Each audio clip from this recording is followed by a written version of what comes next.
Friends good morning అండి. Welcome back to my channel. అందరు ఎలా ఉన్నారండి? నేనైతే చాలా బాగున్నాను. మీరు కూడా బాగుండాలని ఆశిస్తున్నాను. ఈరోజు అయితే నేను డ్రాగన్ ఫ్రూట్కి కాల్షియం ఇస్తున్నాను. ఆ యొక్క కాల్షియం ఎలా ఇవ్వచ్చు, మొక్కకి పూత ఎక్కువ రావాలంటే ఎలాంటి ప్రికాషన్స్ తీసుకోవాలి, కొన్నిసార్లు వాటికి వచ్చేటువంటి మొగ్గలు అనేటువంటివి మెచ్యూర్ అవ్వకుండా అవి రాలిపోతూ ఉంటాయి. అవి ఎందువల్ల రాలిపోతాయి అవన్నీ చూపిస్తూ ఉంటాను. ఐ హోప్ నచ్చుతుంది అనుకుంటున్నాను. డ్రాగన్ ఫ్రూట్కి ఏమి ఇస్తున్నానో చూపిస్తాను.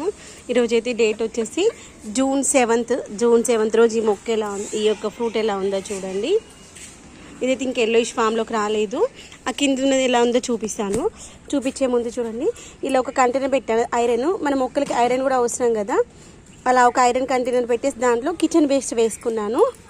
తర్వాత మొక్కలకి ఈ టైంలో కాల్షియం ఇద్దాము, అందుకోసమని కిందికి వెళ్ళి ఎగ్షెల్స్ తీసుకొచ్చేసాను. మొక్క ఇప్పుడు మనకి ఫ్రూటింగ్ టైంలో మొక్కకి కాల్షియం అనేటువంటి చాలా అవసరము. ఇచ్చేటప్పుడు మొక్కలు చాలా జాగ్రత్తగా ఇవ్వాలి. ఇదిగోండి కుచ్చుకుపోయింది, నొప్పి వస్తుంది. చాలా స్ట్రాంగ్గా ఉంటాయి కదా. ఇదిగోండి దీనికైతే ఇంక ఇప్పటివరకు ఒక్క ఫ్రూట్ కూడా రాలేదు, ఫ్లవరింగ్ కూడా రాలేదు. ఇంకొకటి వచ్చింది, చూపిస్తాను ఆగండి. ఇదిగోండి ఇంకొకటి స్టార్ట్ అయిందో. ఈరోజు అయితే జూన్ 8 రోజు కొత్త స్టార్ట్ అయింది. I'm so happy. ఇదిగోండి ఇది మనది డ్రాగన్ ఫ్రూట్. అయితే ఎల్లో కలరే అనుకుంటున్నాను నేనైతే. ఇంకోండి మొత్తం ఎల్లో కలర్లో వచ్చింది కదా, కాబట్టి మన డ్రాగన్ ఫ్రూట్ వచ్చేసి ఎల్లో కలర్ ఏమో అనుకుంటున్నాను. I'm so happy. ఇంకొకటి అయితే వస్తుంది, దీనికి కూడా వస్తే బాగుండు, చూద్దాం. వీటికి నేను కట్ చేశాను కానీ స్టెమ్స్ ఇవి తీయలేదు కదా, ఒకసారి ఇవి తీసేద్దాము. ఇలా తీసేస్తే కూడా వస్తాయంట. నాకైతే ఎక్స్పీరియన్స్ లేదు ఈ యొక్క డ్రాగన్ ఫ్రూట్ పైన. ఇదే ఫస్ట్ టైం అనమాట మన తోటలో క్రాప్ అయితే రావడము. నేను మొక్క పెట్టి 2 years అవుతున్నట్టుంది. అంటే అది నాదే తప్పు. నేను నర్సరీ నుండి తీసుకురాగానే రీపాటింగ్ చెయ్యలేదన్నమాట. కొన్ని తప్పులు మనం చేసి మొక్క మిస్టేక్ అంటే కరెక్ట్ కాదు కదా. మొక్క తీసుకురాగానే రీపాటింగ్ చేయలేదు. మొక్క తీసుకొచ్చినాక దగ్గర సంవత్సరానికి ఏమో రీపాటింగ్ చేశాను. మట్టి ఉంది, కుండీలు ఉన్నాయి, మొక్క ఉంది, అయినా రీపాటింగ్ చేయలేదు. అదేంటో టైం అంతే కదా. అందుకని ఇప్పుడు కొన్ని ఇలా మంచి ముద్రిపోయిన కొమ్మలు ఉంటాయి కదా, అక్కడొకటి ఈ యొక్క ముళ్ళులు తీసేసేయండి. ఈ యొక్క ముళ్ళులు తీసేసామంటే ఆ ముళ్ళులు పోయిన ప్లేస్లోనే మనకి ఫ్లవరింగ్ అయితే వస్తుంది.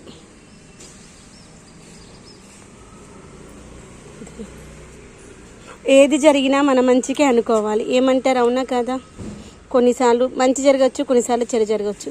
చెడు జరిగినా ఆ చెడులో మనం మంచి వెతుక్కున్నాం అనుకోండి, జీవితం అనేటువంటి ముందుకు ఈజీగా సాగిపోగలుగుతుంది.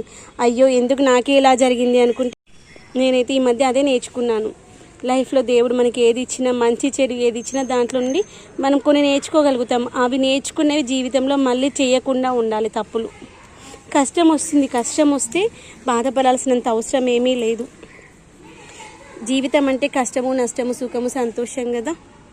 ఆ యొక్క కష్టంలో కూడా మనకి చాలా విషయాలు నేర్చుకుంటాం. నేనైతే మా చిన్నోడికి అదే చెప్తాను, కష్టం వచ్చిందని బాధపడద్దు, సంతోషం వచ్చిందని హ్యాపీగా ఫీల్ అవ్వద్దు. పిల్లలకు కూడా మనం నేర్పించేటప్పుడు సంతోషాలు ఒకటే కాదు, కష్టాన్ని కూడా నేర్పించాలి. ఏంటి, మన దగ్గర డబ్బు ఉన్నా లేకపోయినా పిల్లలకి వాళ్ళకి నచ్చింది, ఇష్టం ఉన్నది జల్సాలు నేర్పిస్తూ ఉంటాం. అది నేర్పించాలి, తప్పులేదు. డబ్బు లేనప్పుడు ఇప్పుడు మన దగ్గర లేదు, మన దగ్గర ఇంతే ఉంది, మనం ఇంతలోనే అడ్జస్ట్ అవ్వాలి అనేది కూడా నేర్పించాలి. నేనైతే అదే కోరుకుంటాను, అదే మా చిన్నోడికి నేర్పిస్తాను. ఇంకోండి డ్రాగన్ ఫ్రూట్ మళ్ళీ ఇక్కడ కొంచెం కట్ అయింది, ఇది పోయింది, ఇది మళ్ళీ కట్ చేద్దాం. డ్యామేజ్ అయింది మొక్క. అలా డ్యామేజ్ అయిన కొమ్మలు ఎప్పటికప్పుడు క్లీన్ చేస్తూ ఉండాలి. ఇంకోటి మొన్న పోతే ఇక్కడ కూడా అట్లే చేశాను. ఇక్కడ కూడా పోతే చేశాను. ముందైతే డ్రాగన్ ఫ్రూట్ని స్టార్ట్ చేస్తా. కింద ఈరోజు మనం కాల్షియం వేసుకున్నాం కదా, ఇదిగో అక్కడ కూడా ఆల్రెడీ కాల్షియం, మనకి ఒక కిచెన్ వేస్ట్ బిన్ ఉంది, దీంట్లో కూడా పెట్టుకుందాం. అట్లా అన్నింట్లో పెట్టేస్తాను, చూపిస్తాను. డ్రాగన్ ఫ్రూట్ ప్లాంట్లో మనకి ఏమైనా అన్వాంటెడ్ ప్లాంట్స్ వస్తాయి కదా, అవేమైనా ఉంటే స్లోగా తీసేసేయాలి, ముళ్ళులు ఉంటాయి కదా. ఈ యొక్క డ్రాగన్ ఫ్రూట్ ఫ్లవర్ అయితే ఇంకా పోయింది అనుకుంటున్నాను. ఏదైనా మనకి ఇట్లా కొత్తగా వచ్చినవి దాన్ని 1కి 10 సార్లు చూసేటప్పటికి నాకైతే రిజల్ట్ మంచిగా ఉండదు. అసలు కనిపించకుండానే రావాలని నేనైతే ఎక్స్పెక్ట్ చేస్తాను. ఇలా ఏదైనా కొత్తగా వచ్చినాయి అనుకో, దాన్ని రోజుకు 10 సార్లు చూసేటప్పటికి అది వాడిపోయినట్టు అర్థం అవుతుంది. అది వాడిపోయిందా లేకపోతే అలానే ఉంటుందా అర్థం కాలే. కింద ఇంకొకటి ఉంది, అది బాగుంది, చూపిస్తా. కింద ఇది